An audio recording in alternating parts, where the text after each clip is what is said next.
पेशावर में दहशतगर्दी। जैसे ही जाली फॉर्म 45 की तैयारी मुकम्मल हुई, जैसे ही खैबर पख्तूनख्वा हुकूमत का कंट्रोल पीटीआई ने संभाला, आपको समझ आ रही है ना कि दहशतगर्दी क्यों दोबारा शुरू हो गई है। ये दहशतगर्द भी बड़े समझदार हैं। इलेक्शन से लेकर फॉर्म 45 की तैयारी तक बिल्कुल खामोश रहे, फिर कभी अडियाला जेल पहुंच गए और अब पेशावर पहुंच गए। मेरे पाकिस्तानियों, इस बार इनका ये सिनिस्टर प्लान कामयाब आपने नहीं होने देना दहशतगर्दों का। आपको बताएं कि पेशावर के बोर्ड बाजार में धमाके में 2 अफराद जाँ बहक और 1 शख्स जख्मी हुआ है। एसएसपी ऑपरेशंस ने खदशा जाहिर किया है कि बज़ाहिर बारूदी मवाद एक जगह से दूसरी जगह मुंतकिल किया जा रहा था। शानदार गुलजार साहब, क्योंकि आप तो मिलकर आई हैं, आप बता रही हैं खान साहब से कि जी कुछ उनको डील्स ऑफर की गई हैं। कुछ लोगों का कहना शायद ये भी है क्योंकि Adiala is no more safe place. अभी आपने देखा कि पिछले दिनों भी कुछ लोग वहां से पकड़े गए। नमस्कार दोस्तों, पाकिस्तानियों का आरोप है कि पाकिस्तान की फ़ौज ने चुनाव ख़त्म होने के बाद पाकिस्तान में ब्लास्ट शुरू करा दिए हैं, क्योंकि पाकिस्तानियों का कहना है कि जब तक पाकिस्तान की फ़ौज के हक में हालात रहे तब तक पाकिस्तान की फ़ौज ने सब कुछ कंट्रोल में रखा था। लेकिन अब पाकिस्तान में बम फूटने शुरू हो चुके हैं, क्योंकि पाकिस्तान की फ़ौज और आईएसआई मिलकर ही पाकिस्तान में बम धमाके कराते हैं। ये पाकिस्तान के बच्चे को पता है, तभी तो पाकिस्तान में चुनाव के दौरान कोई भी ब्लास्ट ऐसा नहीं हुआ जिसमें पाकिस्तान को ज़्यादा क्षति पहुंची हो। सड़कों पर है, प्रोटेस्ट कर रही है, बाहर नहीं कर रही है, एहतजाज कर रही है, अपना हक मांग रही है और एक शायरी सतह के ऊपर जाकर अपने मुतालबात मनवा रही है। इंतजामिया मार मार कर थक गई है, पुलिस की कमर जवाब दे गई है, लाख पुलिस के जवाब दे गए, डंडे मार मार कर, बैत मार मार कर, घसीट कर, लेकिन ये लोग मार खा खा कर नहीं थके, ये लोग एग्जॉस्ट नहीं हो रहे, ये लोग थक नहीं रहे, बल्कि हर दफा हर कॉल पर पूरा पाकिस्तान उमड़ आता है, पूरा पाकिस्तान बाहर निकल आता है। इतवार का दिन था आज, दुनिया भर के लोग अपनी फैमिलीज के साथ गुजारते हैं, लेकिन कैसी पाकिस्तानी अवाम की एक महरूमी है कि आज के दिन भी इन्हें बाहर निकलना पड़ रहा है, आज भी प्रोटेस्ट करना पड़ रहा है, आज भी अपने हुकूक इन्हें मांगने पड़ रहे हैं, और आज भी पाकिस्तान भर में नौजवान, बुजुर्ग, बच्चे, तमाम तर लोग बाहर निकले, सड़कों के ऊपर मौजूद थे। पेशावर में तो खैर एक अवामी समुद्र निकला, एक अवामी तूफान खैबर पख्तूनख्वा में आया, लेकिन जो कुछ पंजाब के अंदर हुआ है गैर मामूली मनाजिर हैं। लेकिन आज मरियम नवाज शरीफ ने यह बता दिया है कि वो ठीक कहती थी कि वो रूथलेस है, वो बेरहम है, और आज बेरहमों की तरह उन्होंने कहर ढाया है पंजाब में। लेकिन हैरत है किस चमड़ी के ये लोग बने हुए हैं, ये मिडिल क्लास किस चमड़ी की है, मार खा खा कर सिर्फ एक ही बात कर रही है कि आइन कॉन्स्टिट्यूशन ऑफ पाकिस्तान, मेरा वोट, मेरा मैंडेट, मेरा राइट, मैंने जो वोट डाला था मेरा वोट मेरे हवाले करें।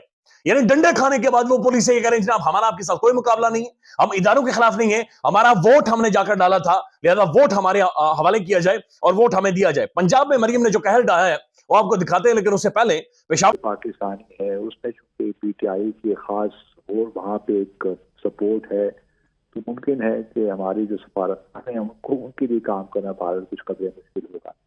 पाकिस्तान के अंदर हालात का जहाँ तक ताल्लुक है, जब आसिफ जरदारी साहब 2008 में सदर बन के आए थे, उस वक्त हालात मुख्तलिफ थे और आज 2024 में मुख्तलिफ हैं। उस वक्त उनकी अपनी हुकूमत थी, अपना ही वज़ीर आज़म था, और मैं चूँकि खुद उस ज़माने में वज़ारत ख़ारजा का तर्जुमान था, तो मैं बहुत करीब से मैंने इनको देखा काम करते हुए, किस तरह प्रेसिडेंसी में सारी एक्टिविटी हुआ करती थी बुनियादी तौर पर, और वो एक लिहाज से सारा जितना भी काम होता था वो प्रेसिडेंसी से ही हुआ करता था।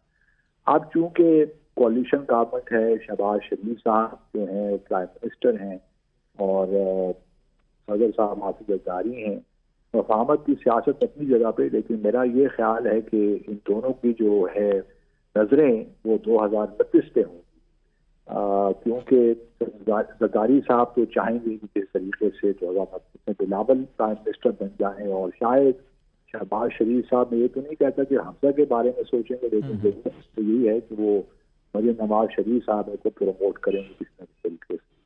तो यहाँ तक तो मफाहमत की बात है, ये चलता रहेगा मामला। मतलब इसमें ऑब्वियसली दूसरे स्टेक होल्डर्स भी हैं, वो भी इनको चलाएंगे किसी न किसी सूरत में। इंतखाब बुनियादी तौर पर मफादात की सियासत ही है। मैं नहीं समझता कि जरदारी साहब जो है, क्योंकि सदारत जो है वफाक की अलामत है, तो क्योंकि ये पॉलिटिशियन है टू द कोर, तो इनके लिए बड़ा मुश्किल होगा कि चीज़ों को एक लिहाज से फरीक बने बगैर चीज़ों को देखने की जो सलाहियत होती है, मेरे साथ में शायद बहुत मुश्किल हो। तो कहीं ना कहीं शहबाज शरीफ साहब को भी या हुकूमत जो मुस्लिम लीग की है उनको भी प्रॉब्लम्स होंगे, कहीं ना कहीं प्रॉब्लम्स आएंगे, लेकिन मैं देख रहा हूँ कि शायद चीजें ठीक तरीके से चल पड़े।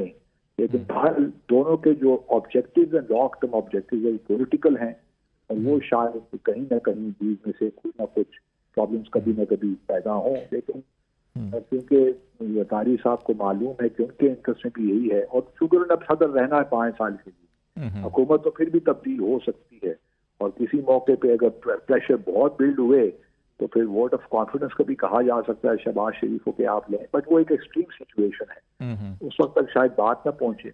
मेरा अपना ख्याल है कि अगर पीटीआई की जानिब से बहुत ज्यादा रेजिस्टेंस ना हुई तो ये 5 साल सही निकल जाएंगे।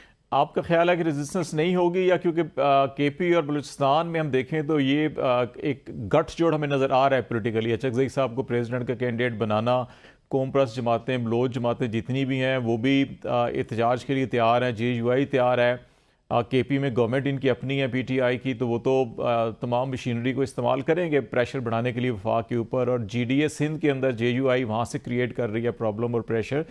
तो इंटरनली ये सारी चीज़ें जो हैं कि आप समझते हैं कि स्मूथली हुकूमत को चलने देंगे, या बहुत से लोगों का ख्याल है कि शायद ये हुकूमत भी 6 महीने साल की मेहमान है, इससे ज़्यादा नहीं है? जी हाँ, कुछ लोगों का ख्याल ही है कि मैक्सिमम 2 साल इस हुकूमत को लोग दे रहे हैं। लेकिन देखिए, जब तक इमरान खान कैद में है ना, पाबंद सलासल हैं, मैं नहीं समझता कि तहरीक इंसाफ में वो जान पड़ सकती है मज़ामत की।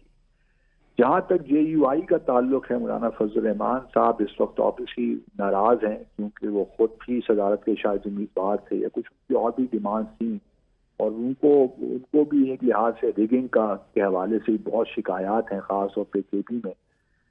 तो JUI, लेकिन फजल रहमान साहब की जब मुलाकात हुई नवाज शरीफ साहब के साथ, वो इस बात का भी इंदिया देता है कि बिहाइंड द सीन कुछ ना कुछ मौलाना साहब के साथ डिस्कस हो रहा होगा, ताकि वो उस मुजामत की जो एक लिहाज से PTI कोशिश कर रही है कि कैसा अलायंस बन जाए रेजिस्टेंस का, शायद मौलाना साहब को उससे दूर रखें। और अगर मौलाना साहब उससे दूर हो गए तो फिर मैं नहीं समझता कि GDA या फिर PTI के पास कोई, जब तक इमरान खान बाहर नहीं आते उस वक्त तक बहुत मुश्किल मुझे लगता है। और अगर ये इकनॉमिकली को डिलीवर कर लेते हैं, पहले 3-6 माह में, अब रमजान का महीना भी आ रहा है, उसमें कुछ डिलीवर कर लेते हैं, कुछ इन्फ्लेशन है उसको कंट्रोल कर लेते हैं, कुछ सब्सटैंटिव चीजें दे देते हैं, तो फिर शायद एक लिहाज से लोग कहें कि जी अब आगे बढ़िए, अब इसमें पाकिस्तान को जो दहशतगर्दी कर सकते थे उनको हिरासत में लिया गया कि खान साहब को भी बनीगाला को सब जेल करार देके वहां पर शिफ्ट कर दिया जाए। ऐसी कोई ऑफर है खान साहब को, ऐसे कोई कहा गया है उनको? नादिया, इनका इस बात का तो मुझे बिल्कुल इल्म नहीं है। जब हम मिलने गए थे, हम 6 लोग थे, तो 6 लोगों में तो कोई सीक्रेट बात, अगर डील ऑफर हुई भी है उनको, तो हमारे सामने नहीं डिस्कस की। उन्होंने तो हमसे कुछ और बातें डिस्कस की जो मैं कह चुकी 2 TV शोज पे।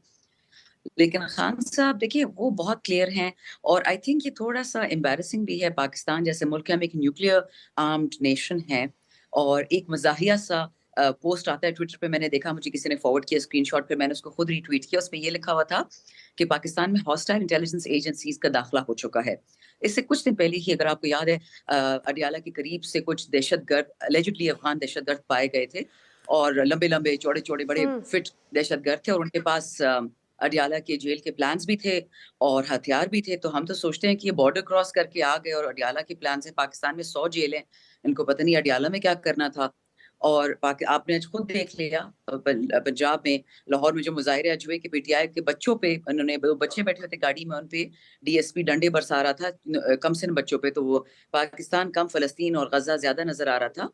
तो ये कैसे हो सकता है कि बंदा एक PTI के झंडे से निकलता है, उसको 10 के हद की सजा बामुशक्कत कर देते हैं, और दहशतगर्द उड़ के आ गया है हमारे बॉर्डर्स के अंदर, और कोई कुछ कर ही नहीं पा रहा। तो जरा हैरान कौन बातें हैं। अगर खान साहब को बनीगाला लेके जाना चाह रहे हैं, तो उसकी रिस्पॉन्सिबिलिटी कौन लेगा उनकी जिंदगी की? फिर हुकूमत ही लेगी।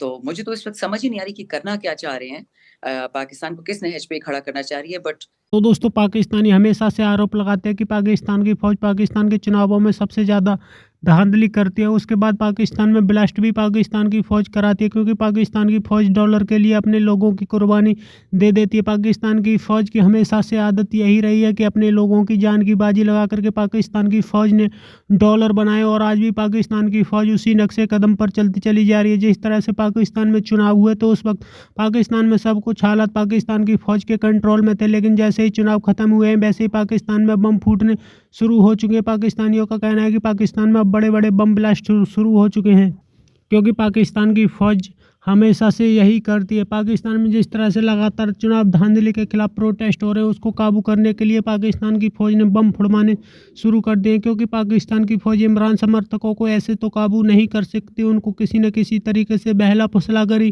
काबू किया जा सकता है। क्योंकि बड़ी तादाद में इमरान खान के लोग इस वक्त सड़कों पर है, वो लगातार अपना हक मांग रहे हैं। उनका कहना है कि पाकिस्तान की फ़ौज ने उनके वोट पर डाका मारा है। उन्होंने वोट इमरान खान को दिया था, लेकिन पाकिस्तान की फ़ौज ने अपनी मर्जी से शहबाज शरीफ को पाकिस्तान का प्राइम मिनिस्टर बना दिया, जो कि बिल्कुल भी मंजूर नहीं है। आपकी क्या राय कमेंट में जरूर शेयर करें। यदि आप चैनल पर नए, चैनल को सब्सक्राइब करें। वीडियो पसंद आए तो लाइक करें, कमेंट करें और शेयर करें। जय हिंद, वंदे मातरम।